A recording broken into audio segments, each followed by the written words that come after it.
changing the world of work for women everywhere. We are Watermark. We're the only nonprofit women's leadership organization that spans all industries. We connect, develop, and advocate for the advancement of women in the workplace. The Watermark community includes senior executives, entrepreneurs, and emerging executives that support you not only at the top of your field, but also on your way up. So pausing can be all shapes and forms, and I think pausing where it really matters is getting out of your comfort zone a little bit. So whenever you catch yourself saying, that sounds ridiculous, or that's stupid, I'm not doing that, I don't have time for that. Well, guess what? That's like an invitation. That's like your own custom invitation to try it. Because then you know there's a reason that maybe you're not wanting to do it, and then challenge that. Come with your growth mindset and open mindset. Dr. Carol Dweck talks about growth mindset, and it's in pause. And you can potentially be curious and change things, but it really just is an experiment. So those are different ways to pause, and the belly breath is another one where you can put your hand on your diaphragm or your belly, whatever you want to call it, and just inhale. And exhale. And like that's a world of wonder. Like it's different, and you can just shift so much in that one breath. So I think those things are great to do as daily pauses. So that leads me into talking about yearnings. And before I jump into that, so when we do pause, we have an opportunity to be with ourselves, whatever that means, right? If I'm walking around the block, or I'm standing here with my hand in my face, or I'm connecting with someone in a conversation that I wouldn't normally have, those are all pauses. And what really is important is that these are ways that new ideas can emerge, like I mentioned, or new feelings can emerge, or new thoughts. And there's this concept that I've studied called yearnings, and this is going to be going into Judith Wright's work. So Judith Wright is one of my mentors, so I give her full credit for what I'm going to talk about. But the idea is that when we can tap into our yearnings, which are our deeper hungers, and these are here as examples, to matter, to love and be loved, to be seen, to contribute, to connect, to belong, to achieve mastery, to be affirmed, to connect with a higher power, and it goes on. And we all have different ways we're wired for yearnings. But the idea is that when we can learn what we yearn for in any moment, so right now, here and now, right now, we can actually move towards fulfilling those yearnings. And sometimes pausing really helps with that. And that's my whole premise of pausing, is that it creates the space to find your truth, which might be a yearning.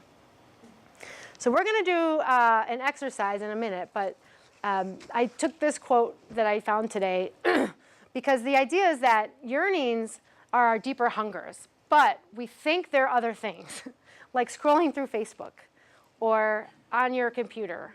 And those are wants, right? So we can all identify with those. Those might be the digital device reasons why we want to pause. And so the key is these activate different neurotransmitters in our brain.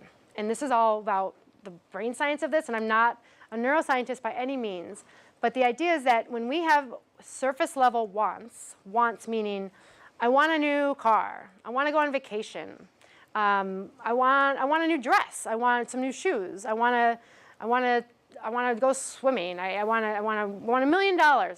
These are all surface level wants, and these are activating dopamine in our brains, which is really that like craving center that we want to have a short, quick fix. However, yearnings actually go underneath those, and they actually activate a separate center in our brain and create opioid neurotransmitters. And they have a different sense in our world. And we're gonna talk about this in a minute. But just to read this quote, which I think is super important, our dopamine system doesn't have satiety, but built into it. So these are those surface level wants. And we can never truly be satisfied by our wants. Our cravings for our soft addictions, and she calls soft addictions those addictions like the scrolling through Facebook or catalogs or going shopping, all those things, all those fun things. It is only when we pursue our yearning that we activate the satisfaction centers of our brains and experience true fulfillment. So knowing that, we're going to do a little exercise right now. So this is kind of fun. This is where we get into it. So I want everyone to turn towards a partner near you, preferably someone you don't know. Just lock eyes with someone if you want to be a partner. And you guys can stand up. Okay, wind it up. Wrap up the wants list. Let me get you back. Get you back up in the front. Have a seat. All right. Let me get you back. Thank you for sharing wants. Okay. So what did that feel like for everybody? Anyone want to share? Just shout it out. What? It was fun. It's fun. Where was the energy in your body? Like, where did you feel things? Stomach, head, heart. Okay, all over?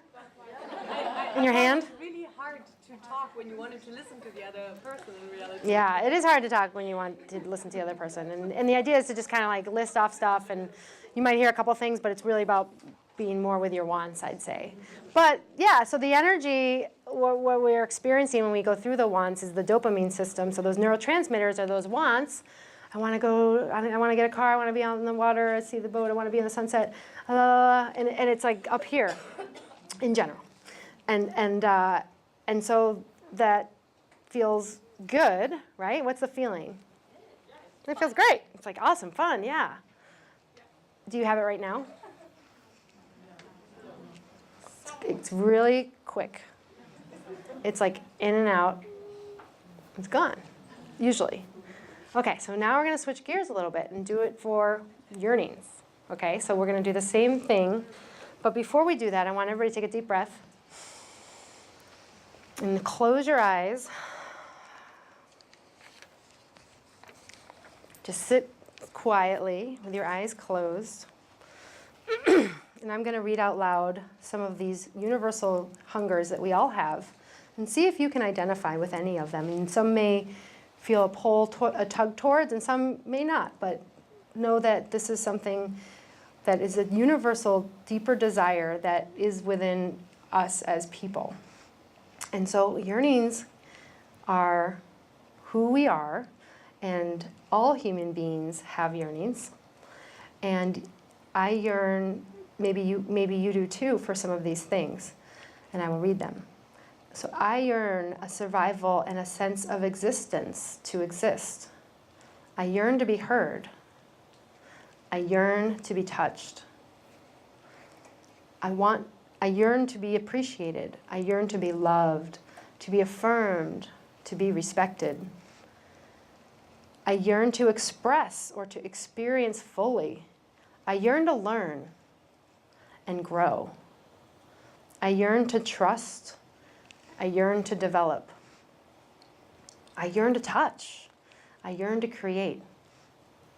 I yearn to be known, to be understood. I yearn to matter. I yearn to know another person, to be close, to feel connected to others, to make deep contact with another. I yearn to be loved and to love. I yearn to be intimate, to matter, to be valued and to value. I yearn to do what I came here to do on earth. I yearn to make a difference. I yearn to please God, to fulfill my purpose. I yearn to unfold my destiny. I yearn to feel connected, to be one with all, and to feel union with the divine. So just go ahead and take another deep breath. Exhale. All right. I'll bring you back in. Let me get you back. So let's wind up. If you shared your yearning, thank you. So who wants to share about that experience? What was that like? Did that feel the same? Want to share? Yeah. Sure. Hi, thank you, by the way. You're welcome. I felt it was less of a hit, so to speak, and it felt a little more empowering. Great. Yeah, thanks for sharing. I think you're right. So that actually is the opposite center of the dopamine neurotransmitter. We're activating the opioids in our brain. And this is a whole nother feeling, right? Where does this feel in your body? Where in your body do you feel when we were going through those yearnings and you closed your eyes and maybe even shared one? In your heart, in your center. Yeah. And grounded, a little lower, right? Like lower. Yeah. So you're not in this frenzied head space so much. It's actually more grounded, like you say. Yeah. So that is the difference. And this is a key part, because we think we're satisfying these yearnings all the time with our phones or connecting on Facebook. And there's nothing wrong with that. But when it becomes something that is a soft addiction, as Judith calls it, or is impeding your life in some way where you do need a digital device pause, then it's a good wake-up call. And you can shift those, because what's going on is that you think you're fulfilling your yearnings, you're thinking you're connecting, but in reality, it's not the case. This is the different level of the different chemicals going on in your body. It's fascinating stuff, and there's research on this as well. So how do you know, then, what you want versus what you yearn for? And there's a really good assessment for this. I have it in pause on page 21, if you've got the book. And this is Judith and Bob Wright's So That test, we call it. So I want everyone to do this now. If you've got a pen and a paper, you can use the paper that I handed out on the back. And go ahead and grab a pen. And all of the yearnings I read is on the blue piece of paper, by the way, in front of you. So you're welcome to take that, look at it, remind yourself what you yearn for every day now. So now that you have a pen and paper, everybody got that? This will just take a moment, so we won't get too much into this. So here's what we're going to do. So on the piece of paper, write down 3 goals or objects or situations that you believe will make you enormously happy. There you go. And go ahead and give it a moment of thought. It doesn't have to be anything super long, but what are 3 things that you think you'd be pretty happy for right now in your life? And there's no wrong answer, by the way. This is just an insight. I'll give you a moment to do that. Okay, when you have your 3 things written down, go ahead and pick one that you want to work with that is the strongest, or just speaks to you at the moment. And what you're going to do is we're going to take the So That test, so that you say, does anyone have one they'd like to share? We can do it in the room, or I'll make one up. I won't make one up. I'll make my own. I have a lot of things I want to do. Okay, I'll use my own. So let's see. All right. So I want to get married so that I am happy forever. My fiance's in the back room. No need to be embarrassed at all. I'm engaged, so there you go. All right, so this is funny, right? Like you can do anything. So okay, so that what is the test? So I want to get married so that I'm happy forever. So that I feel I feel loved. Well, that was pretty fast. I actually got right to my yearning. So my yearning is to be loved. So that was a quick one. But sometimes it takes 2 or 3 of them to go into so that. So go ahead and do that for yourself. So take the one that speaks to you right now and say, I want blank, so that blank, and then I want so that ... I want this, so that what? And then just take it another level. So I want to get married, so that what? And then I want to get married so that I'm happy forever. I want to be happy forever, so that what? Blah, blah, blah. So you take the last part, so that, and you just keep drilling down into it. And generally, if you do 2 to 3 of these, you're going to get to your yearning. And this is a skill so that you can actually do this as you build it more and more, and you don't need to write them down. You're going to know it pretty soon in your head. Does everyone have theirs honed in? So shout them out. What yearnings are out there?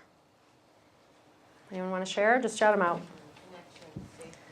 Connection, safety. Great. What else? Feel valued. Having impact. Good.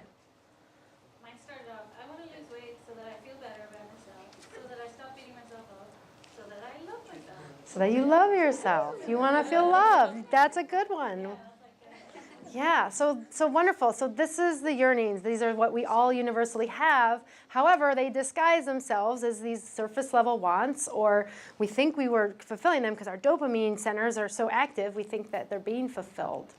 And when you can use this as a tool, whether you're pausing in the moment to ask yourself, what do I really yearn for right now? You can act towards fulfilling it. So now that you know you want to love yourself, what else can you do right now? Maybe you actually acknowledge the fact that I'm okay. I love myself. Maybe I look at myself in the mirror tomorrow and I say it.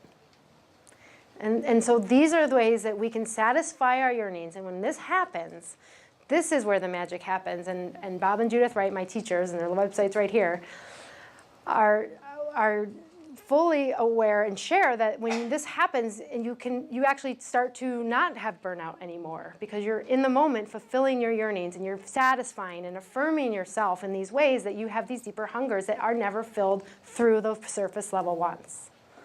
So this is a really key point, and I talk a lot about yearnings in the book. There's a lot more about it with Judith Wright's work. But it's super important, and I think in our day and age, it's so easy to skip, or we don't even know we have yearnings. Or we're like, what is that, yearnings? I have no idea what that is.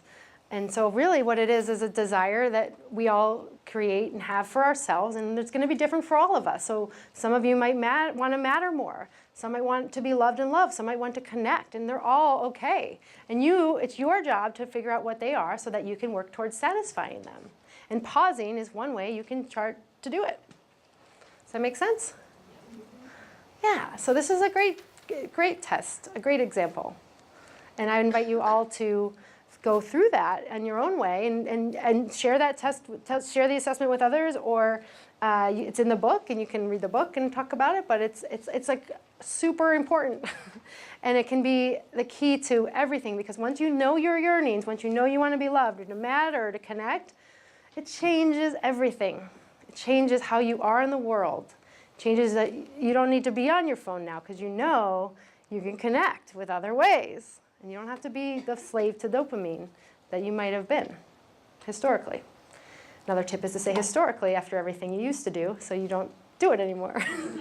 Train your brain. So that's a little exercise I invite all of you to share or to continue to do, because you can do this in the moment. This isn't just one time I got a yearning. This is all the time. We are hardwired as people, humans that have yearnings.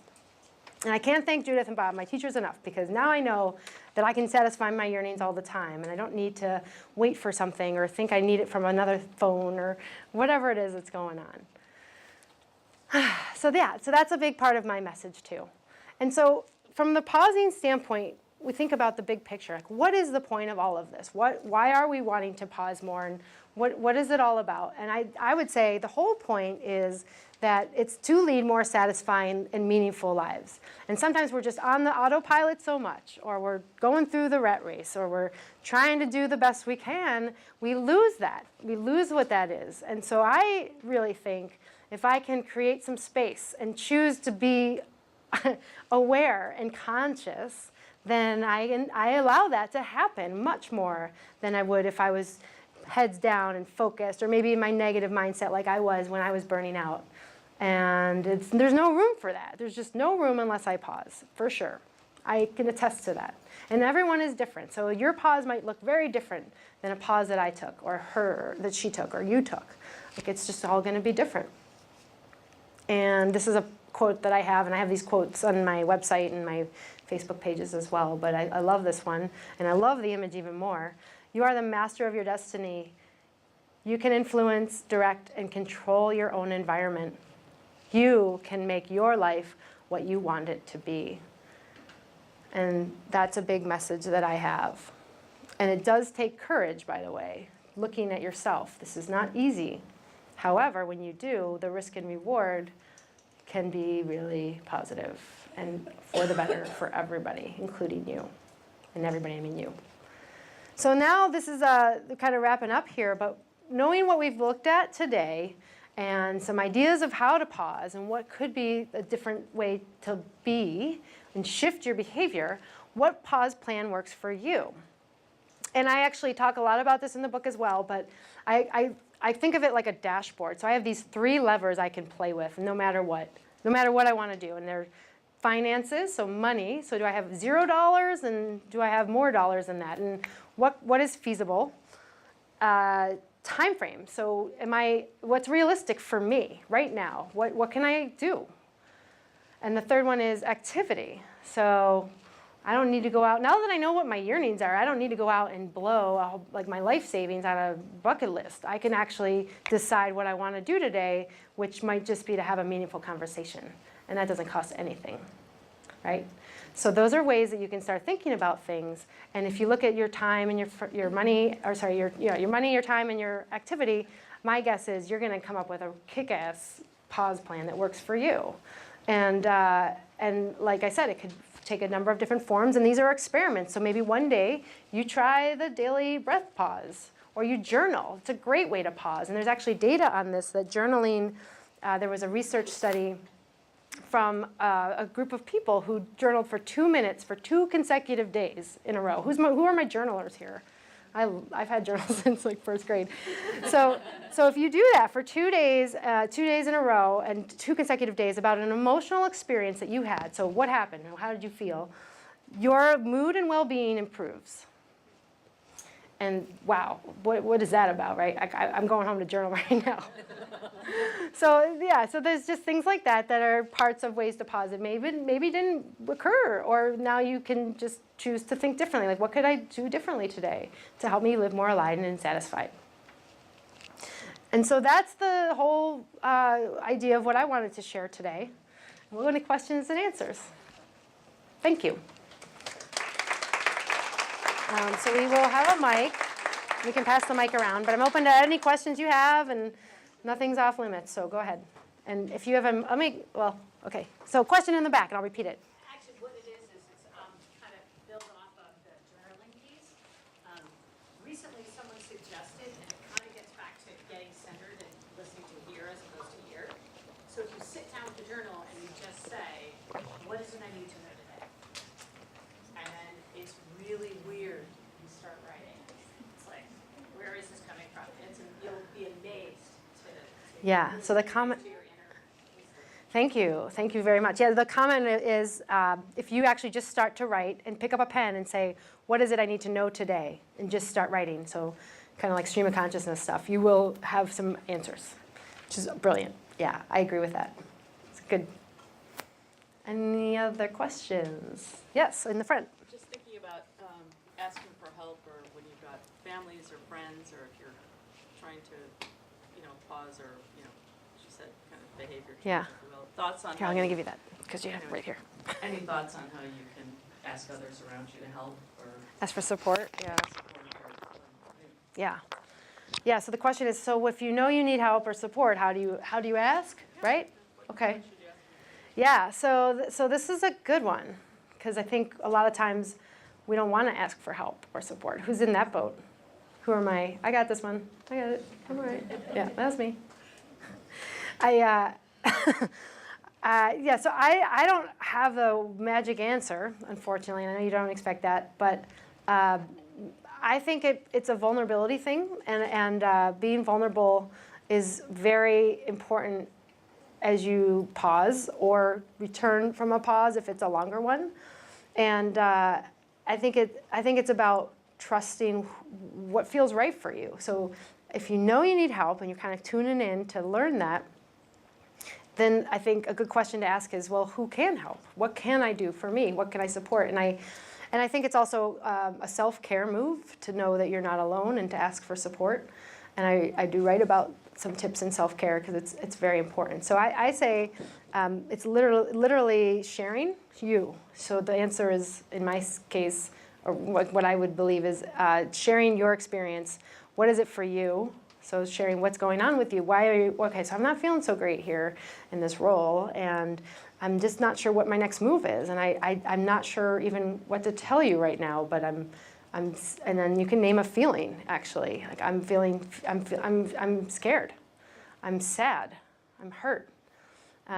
Yeah, so there's ways that do make it for you. It's not about, oh, yeah, I have this problem and I need help. It's like, how is it for you? And then you can allow someone else to see you more. This is the yearning, to be seen. And you're responsible in your communication, and that's not always the case, but it can help. And then we all want to help as people. And if you are wired in that way, which we all are, I think it's a way that you can just connect with someone. And you already are helping if you're being with someone who can listen or be a listener. Yeah, that's what I would say. And just ask. Yeah. Question? Yes. So I want to know what made you write the book. What made me write the book? Yeah. Wow, that's a good one. Okay. Well, I didn't sit down and decide to write a book in my pause at all. The book came about a year later, and I was back at Google and decided I wanted to share my story, really. And I wanted to help other people who were in similar situations and maybe burning out, because I figured I wasn't the only one, to learn how they can avoid burning out and maybe recognize the 5 signs, or to have some techniques on knowing how you feel at an emotional level, or yearnings, which are connected to emotions. So that's how I did it. And so what I did was, it's a good story. I actually started writing on planes. So when I would be on a business trip, I created a rule for myself, and Bob and Judith call these implementation intentions, and actually someone else before them came up with that name, but it's creating a rule. So if I'm on a plane, so an if-then, if I'm on a plane, then I write, and that's the rule. So it doesn't matter if it's 5 minutes or it's an hour. In my case, I was like, if I'm on a plane, I'm going to write. And then I knew myself that if I actually got the laptop out, started writing, I probably wouldn't just shut it down in a minute. So I started doing that, and then I had like a Google Doc and an outline, and I didn't know it would be a book. But that's why I decided to write, was to share my story, and I knew I had a lot to share about it. And I did, I guess, yeah. Yes, Mary? Rachel, wow.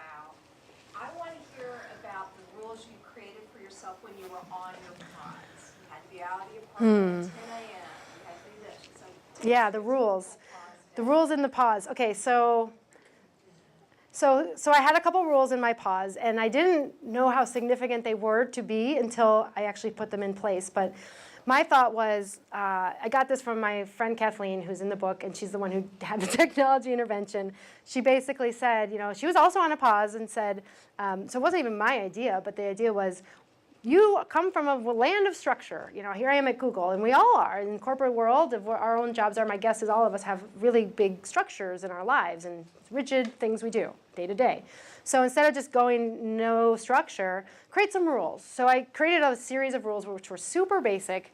Things like leave the house by 10 a.m. I think it was 10:30, maybe 10:30. Leave the house by 10:30 a.m., which meant maybe I go to the coffee shop, and maybe I go for a walk, or I just go outside, put the Netflix in the mailbox. Just like go outside, and that was a rule. Another one was to make my bed every day, and that one just seems like so obvious, but it actually made me feel good to see my bed and being made. It wasn't just this lump of sheets there that I'm just sleeping all the time because I don't have any time. I have all the time in the world. So there was a mentally stability there. I think mentally psychological safety for me with that. I had other rules. I would limit my my online time to 30-minute intervals, and once a day. So I had 30 minutes, and I was like, oh, I guess I'm starting my 30 minutes. And so I would time it, and then I would put it away. And so that was a big one, and I didn't realize how significant that one would be. So I didn't get tied up in hours of time and on surfing or emails, because I knew the point of my whole pause at that point was just to recover. And I didn't know what else there would be in store for me, but all I knew is the emails wouldn't help. The Facebook wouldn't help. All that stuff wouldn't help me. So that's some of the rules that I created. And I probably had a few more in there. But I'm a big fan of rules. And I think it's not to have rigid structure by no means, but these are broad brushstrokes, right? So what can you do for yourself to create these boundaries with digital devices? Those are rules. Yeah. And so maybe for your pause, you can look at what type of pause works for you and maybe create a rule around it. And this is the if-then. So if it's bedtime, then I pause. I take a breath, 3 breaths. If I'm eating a meal, then I notice the colors on my plate. If I'm with someone, if I'm noticing a yearning, then I fulfill it. Yeah, so those are good ones. Question in the front. So when you took the original pause, did it turn out that you discovered it had more to do with poor fit, like your original boss had been saying, or was it more about burnout? Or was Yeah. it both? And then it's like going back into it, did you find a new role and? Yeah, so this is, okay, so the question is, how did I know what I wanted to do when I came back? And like, It's more about that it really was a poor fit, or were you just? yeah, was it poor fit? So was it a poor fit or wasn't it? And like, did I decide that, or was it like a manager thing, right? Kind of. Yeah, just kind of what you took from it, how you figured out. And what I took from to it. come back in as Yeah. something else, or did you come back in the same thing, but now you were refreshed and not burned out? Yeah. So, well, that's a great question. So how did I assess my position and coming into where I come back? Like, what was next? So I had 3 months, which is like a lot of good, generous time. And the idea is that I didn't know what was going to happen. I didn't know I was going to come back to Google. I was pretty bitter when I left. I think I was in a victim mindset and thinking this was, clearly not my fault. Clearly, I'm fine. But I knew enough to look at it in an objective way later. So I took like a first month. I really just did nothing. I did the rule stuff, and then I would like go to a coffee shop and like write emails to friends and like connect with others. I took a couple online classes, and then what ended up happening was through the time I was away, I realized it was me, because that's who's at the core of all the problems we all have, right? It's always you. So whether it was my manager or not, it didn't really matter. It was about me and how I could be responsible for my actions and what I could change. And if it wasn't a fit, it wasn't a fit. And then I realized it wasn't a fit. And I actually looked at my strengths, and I talk about this in pause, but I did the Strength Finders assessment, which is Tom Rath's book with the Gallup. You guys ever know this one? It's like been around, it's a great bestseller. And I'd taken it 2 years before, so I actually got the results back out. I had it here. And looked at my strengths and and then I asked friends about my own strengths and said, what do you think I'm good at? Because I don't know what my manager doesn't think I'm good at this, and I don't even have a clear head to know if I'm good at this. I don't know. I just didn't know. And so I got on this feedback, and people who I asked would tell me things that were themes that would emerge, like my networking skills were great, and my communication was really good. I had a great sense of how to explain things on a technical level. And this was pretty consistent. So I was like, okay, well, I don't suck, like I'm not terrible. So there must be something valid there. And then I looked at my strengths and decided sales was the role at the time that really looked like a great fit for me, because it leveraged all these things that I was good at. Networking, communication, people, relationships.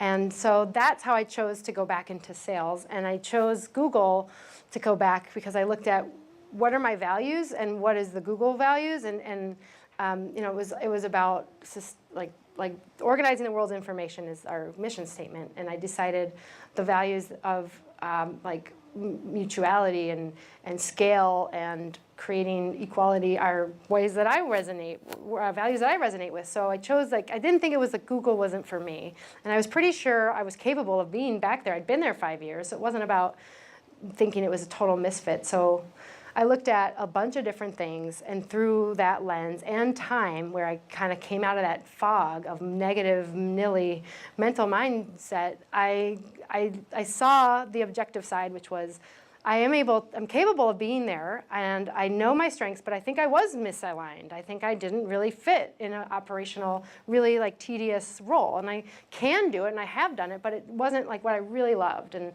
so I like people. So I chose to go back into sales, which I'd been on the periphery for a while. But I chose and looked at jobs only in sales, actually. So like anything that was in the realm of what I was doing, I said no, which was scary as well, because I was like, well, that sucks. Like, that maybe would have been the dream job. Who knows? Like, you just don't know. And I had to be really firm with myself and say, that actually doesn't fit your model, Rachel. That's not the strengths that really apply here, even though they would love to have you. And then all these companies that want you outside of Google, it was the same thing. It was like more like the history that I'd had, which was operational and more support focused. Yeah. Okay, let me check the time here. Hang on. We have time for a couple more questions? I think so. Okay, keep going. Yeah. Well, yeah, right here. What are your top 5 strengths? So the top 5 strengths. So these are in the book. So I'm going to see if I remember them. But learner, actually achiever, If anyone knows these, just like give me a hoot, because I think we all are achievers. I'm achiever number 1, and I've actually taken it since then in your class, and I got different ones. So they do change depending on your skill sets and what you're focused on, but achiever is like hardcore number 1, which was interesting because that just means I'm a doer and I don't want to deny, like I just want to succeed and I'll do anything to tick off a box, like a lot of us probably, but is that really the best thing for me? Probably not. Learner.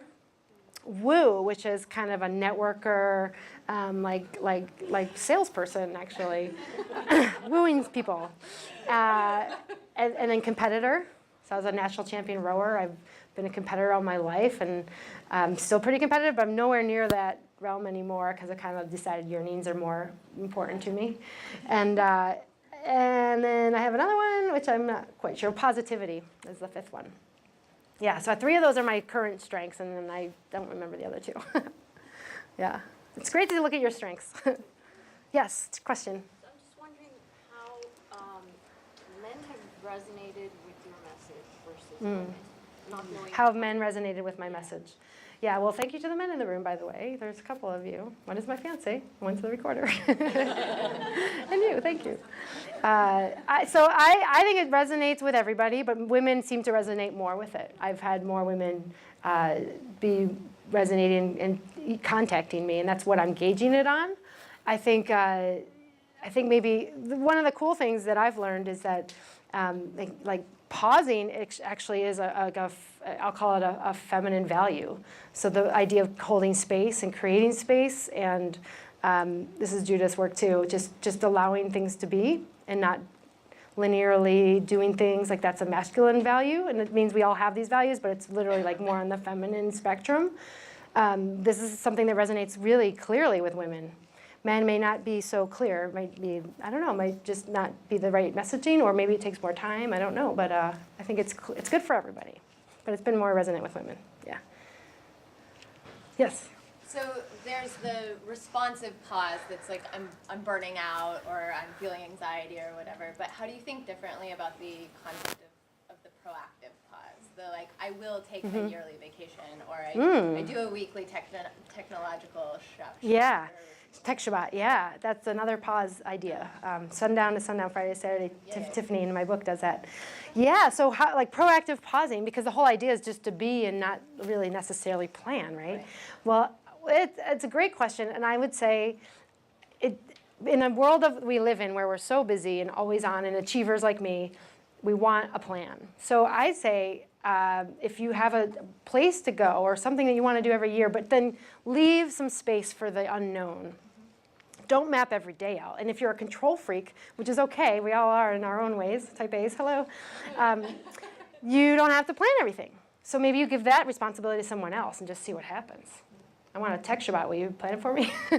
You don't know. So like this is where you can experiment and have fun, but I think it's a good place to think about where's out of my comfort zone and what could I do? Because then you can really play with how you can be different. And then maybe that's where the creativity comes in and the ideas emerge and ways of being are different. So I like it. I actually, every year when I was writing, had a solo vacation, and I talk about this. So I took around the holidays, I would go down to Carmel, where I just came from yesterday, and I would go and write for 3 days, and I took a little solo vacation, and I would book a room or two, and then just use that time to write, and that was an intention that I set. But I didn't know how to do it the next year, but I liked what I did, so I did it again. And so if it works for you, if there's a pause that sticks, then I invite you to just keep doing that, because that's talking to you. And then the idea is to experiment too, because you won't know unless you're curious. So try something else, and then know that, okay, that didn't work so great. I actually really like this type of pause, and go back to it, because that feeds your soul. That's what's mattering to you at the moment. So it's a little mix of both. Yeah. Question? You guys have great questions. Yes, go ahead. Okay. Hi. Hi. I was going to make some joke about being the menopause, Yeah. That's okay. I've heard that one. but I won't. So within a week, I found out about you, started reading your book, and before that, I decided I will go on a sabbatical. So I'm planning a month-long sabbatical in August. And one of the things that you mentioned early on in today's discussion was about shifting behavior with intention. And that word shifting really resonated with me. So, Yeah. how do you know when a shift is happening? How do you know, like for instance, I'm interested in shifting from a fixed mindset to a growth mindset, right? What helps ensure that shift will happen? Yeah. So how do you shift?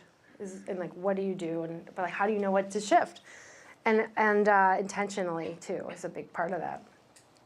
And I would say one obvious answer is the burnout, or you're just on the path of not sustainable action. So it might mean burnout. It might mean the job that's just, you cannot continue to work 15 hours a day indefinitely. And there's some variation of that. So that one's really easy because you know that there might be a way that you could do something different and then pause and intentionally say, I need to do something different. And then other times it might be more subtle. The signs come in here, the 5 signs you need to pause. So those could show up. So that's one way to be aware, to intentionally shift your behavior. But I think another part of it is to just reflect, like on an ongoing basis. And that's why I think the daily pauses are integrating that in a journaling way or in some way that speaks to you, that can incorporate an ongoing inquiry. And when you can do that, I think it helps to spark those the ideas that might be something isn't good or not. And it might be something that actually, like, things are going swimmingly well. Like, you're great, and there's no reason why you would want to have a shift or there's intention. Well, I invite you to say, how could it be better? Because we can always be better, and that's the achiever in me. But it's also a way that you can maybe give yourself some self-care and not say it has to be better, but say, what could be better? What could I shift? Because there's always something that you could do, but it could be really little. It might just be a compliment to someone. Love your green shirt. It might be something that just connects you, and it goes back to these yearnings. It's really important. So I think that is a way that you can think about it and check in with, what do I yearn for right now? And then know if you're fulfilling that or not. And then those are the shifts. Those are really easy ones that you can, once identify the yearning, think about. And so I'd say that's a good way to go. And then, yeah, just have the insights to always just be curious on inquiry and say, look, what's going on with me? And that's a scary question, as we all know. It takes courage. Yeah. I think one more question I think we'll do. Yeah. So he's leaving me for 30 days. Leaving you for 30 days? It was before he read your book. Oh, okay. Maybe he'll take you with you now. So it's okay. Yeah. But, so what you said that resonated with me is going from wants to yearnings and connecting yearnings with courage. Now, I talk to people on a daily basis about courage, so that really piqued my attention. But do you think it's important to take it a step further? Because in order, if we have a yearning, which is an amazing discovery that actually before today I hadn't actually thought of, so thank you. But, and then we have to be courageous because we might want to feel loved, but then we're going to have courage to do something and take action. But do you think it's important, because the backside of courage is fear? So in order for us to have courage, we have to understand what we fear, whether it's fear of the outcome, like what might happen if I put myself out there, or fear of failure. What if I put in all this work and I'm just back at square one? Or the other one is lost pain. So what if I do all this stuff, but then I'm really jeopardizing something else and I might lose something else? So do you think that understanding fear is important in order to have courage? Yeah, so I don't know if everyone heard that, but I'll repeat a little bit of the bottom line is what you just said at the end, which is, do you need to understand your fear to have courage, and it's the backside of courage and being that. So here's the thing about fear. Fear is with us all the time, and this is Bob Wright. I'm going to just keep paraphrasing people that have been teaching me. And we don't have to understand it, because it's there. It's a matter of acknowledging it and then trusting that you're okay in the fear. And there is fear, whether it's a very subtle fear of, like crossing the street and like looking and scanning for cars, or sitting here and wondering if the parking garage is going to close on you. Like, these are fears, literally fears. So courage is acknowledging your fear, and the courage to be. Paul Tillich is a philosopher in my book. and the courage to be you. And know that no matter what, with your fears, because it's human condition to be in fear, whether it's existential anxiety or just your core fear of death or something in the world, or the fear you're going to miss your flight, that you are okay and you're going to trust that things are going to work out. And so to pause is the ability to know that I'm going to look at that. If in some way I might look at that and I might not like what I want, like what I see, but I can have the courage to know now. And it might be painful. It might not be what I want to know. However, if I don't know, then I'm in the dark and I'm on autopilot and I can not necessarily change anything or be victim to what is happening to me, which is never a good idea. So so my response is that it's not about understanding your fear, it's acknowledging your fear and knowing that we're in fear all the time in some way, shape, or form, and that pausing is a chance to be with yourself in a way that you're really there and you can acknowledge that you just feel scared, or on an emotional level, like, I don't know what I'm doing right now. I have no control. I'm in the unknown. I'm going away for a month. And trusting that it's okay. And that's hard. It's very hard. Nobody wants to do that usually, because it means our brains are wired for comfort and familiarity, and that's why we don't go out of our comfort zones and we stay where we are, and it's our belief systems too. So it's like a big answer for knowing they're okay in your fear. Yeah. And you'll stick around? And I'll stick around. I know we're out of time. Picture for sale right over there. Yeah, and Beautiful presentation. thank you. Thank you. Yeah, thank you guys. And I'll be signing books.